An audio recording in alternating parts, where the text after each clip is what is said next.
You don't know who you are going to meet in that occasion. Yeah. If you are younger and you are believing God for a life partner, and you are going for occasion, dress well. Dress well. You don't know where you are going. I know we're talking like this. The Bible says God is beautiful what? In holiness. There's a song we sing like that now. Yeah. Beautiful in holiness. So holiness should make you what? Look beautiful. Thank you, sir. Woo! The season of visitation. Season of visitation. Thank you, Jesus. Now, the Bible says, let's go back to our original text, John chapter 5. The Bible says, it was the first person that stepped in the pool that received the miracle. It was the very first person. What does that tell us about life? Life is competitive. Yeah. John chapter 5. It says, it was just the first person that will step into the pool that will receive the blessing. That will receive the healing, that will be made whole. It was the first person. What does that tell me? Life is competitive. Anything you want in this life, you are not the only one that is attracted to that same thing. If you are applying for a position, there are a lot of people who have left that same position. Yeah.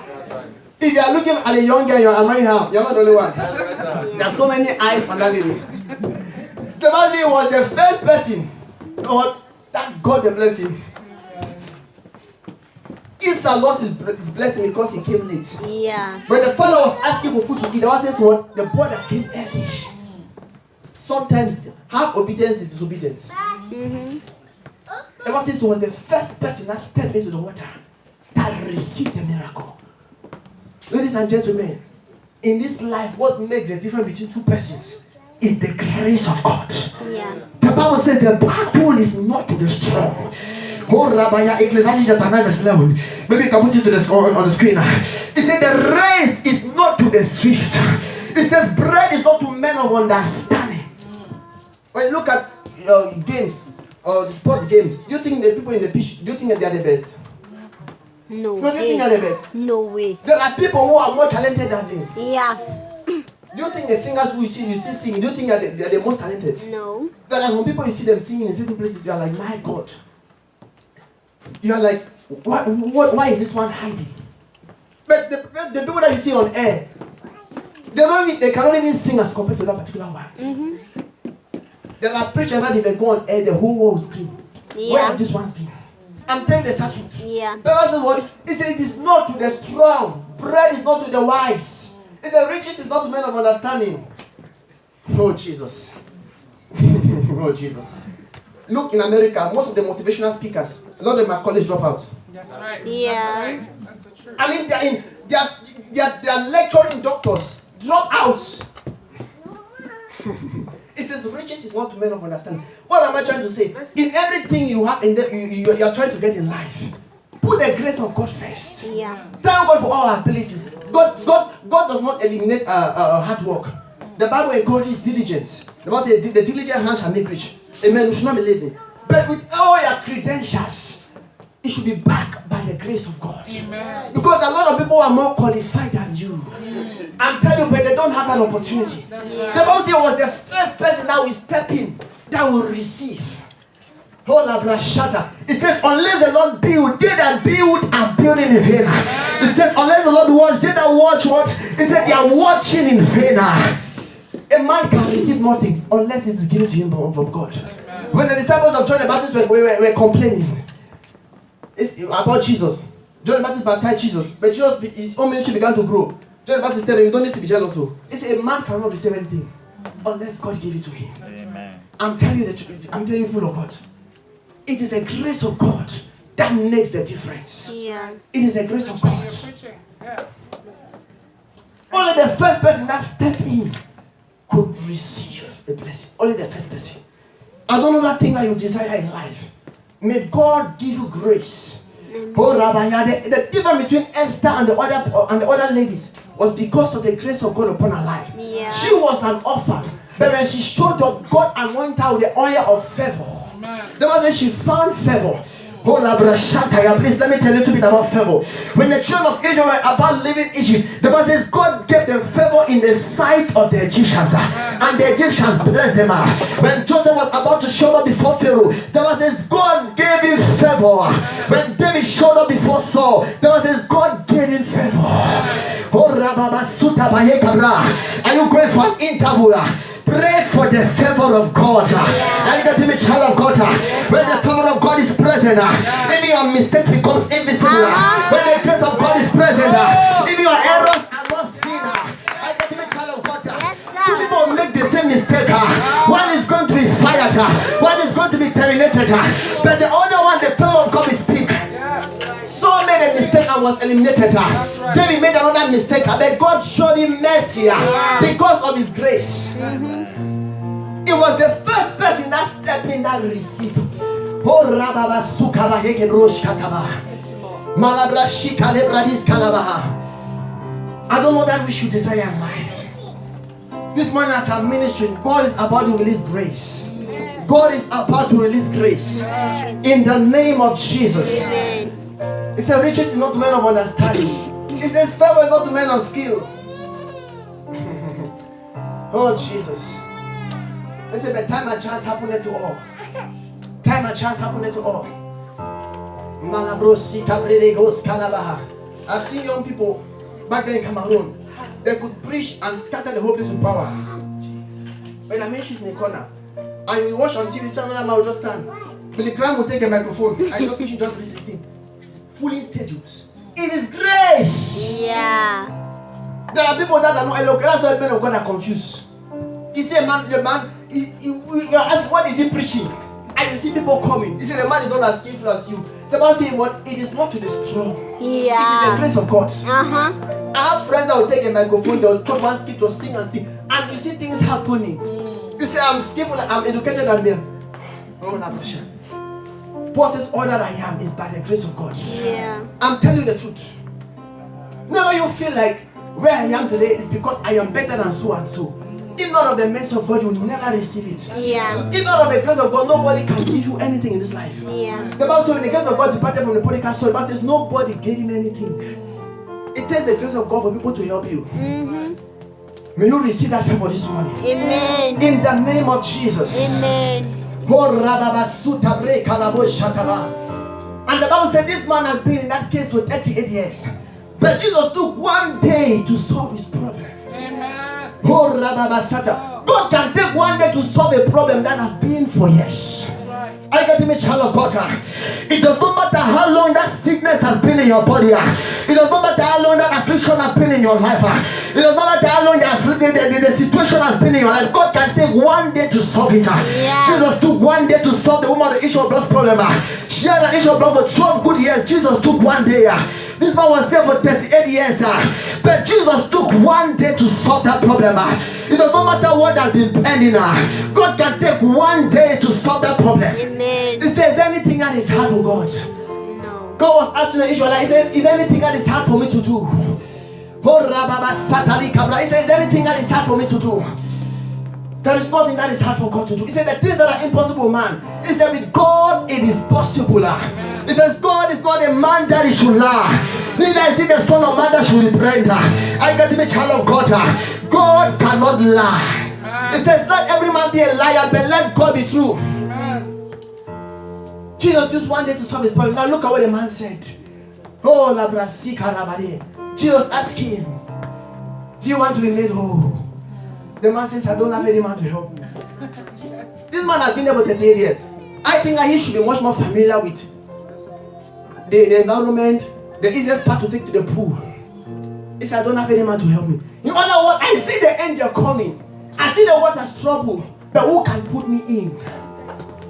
Nobody around to help me. And I told my left, this one is blind. I told my right, this one is crippled. I told my left, this one is paralyzed. I told my in front, this one is dumb. This one is deaf. There was nobody to help. No, do you know there are families like that? People look left and right, and there is no one that they can get in an immediate help from. The help of man is good, but it is limited. The problem that the mistake that this man made was that he was looking up to man for help. That is why he stayed there for 38 years. He says, I don't have any man to help me. I wish you could say, I don't have any God to help me. He says, I don't have any man. To look up to man is to settle a limitation. Yeah. To look up to man. Man has his own weaknesses. Man has his own shortcomings. Man has his own problem. He says, I don't have any man to help me. So he was depending on people all his life. When people carry, they can only lift to where their hands can reach. Yeah. At a certain level, they'll get tired and wearied. The man at the gate was beautiful. They all say they carry him and they let him at the gate. Is that normal? You trust him at the gate and you go fellowship. When people carry, you settle for limitation. Yeah. Yeah. Thank you, Jesus. Let's go to Jeremiah 17 verse 5. Jeremiah 17 verse 5.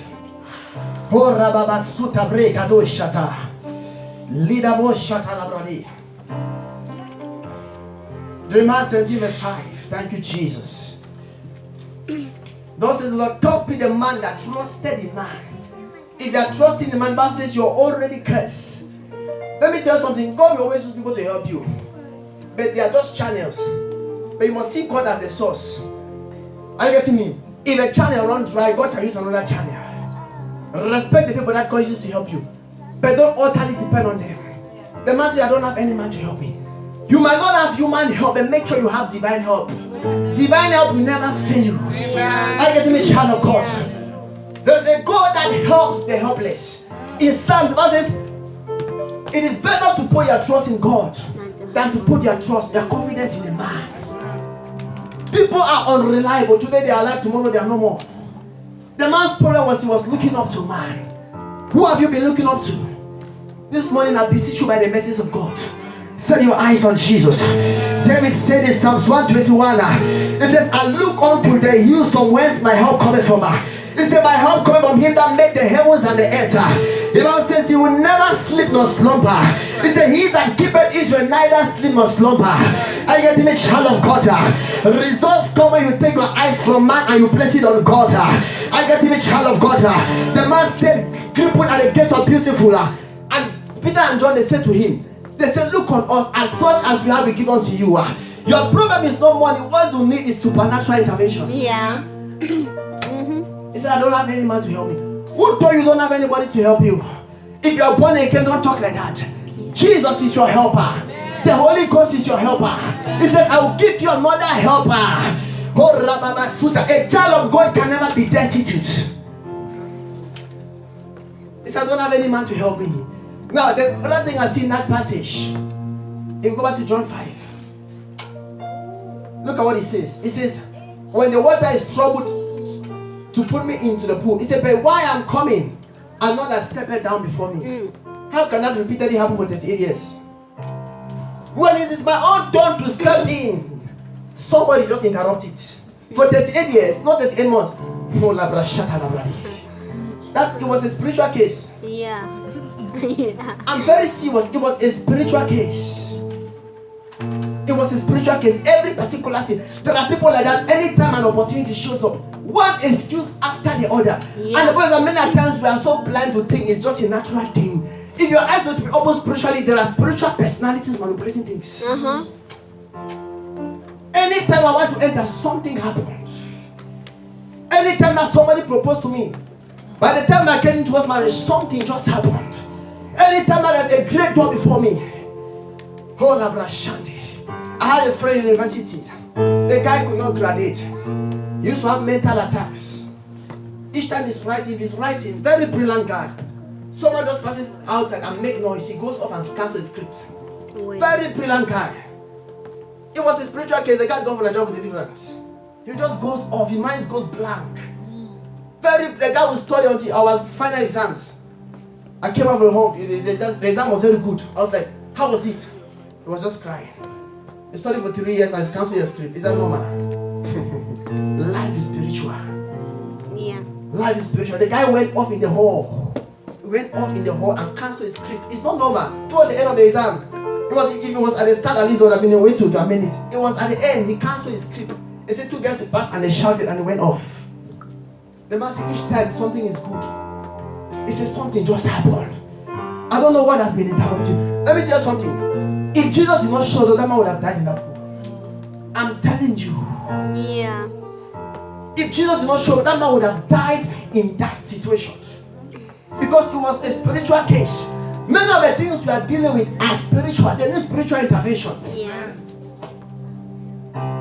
But I'm glad when Jesus showed up, Jesus did not have to wait for the angel. Oh, Rababaya. Because Jesus himself is bigger than the angel. Yeah. Jesus did not need to obtain permission from any angel. When God intervenes in your case, God will not need to solicit permission from anybody before blessing you. Yes, when God shows up to assist you, God will not ask the permission of people to bless you.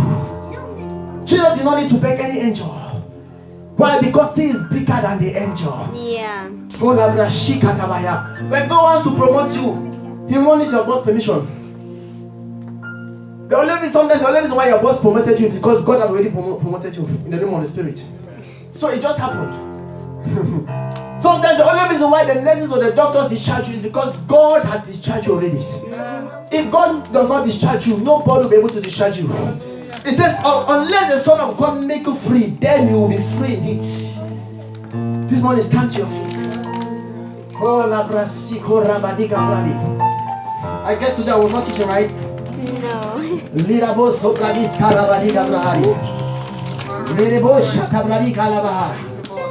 The angel came down at certain season. What season are we now? What is the season now? What season are you in now? Someone lift your voice and begin to bless his holy name. Lift up your voice.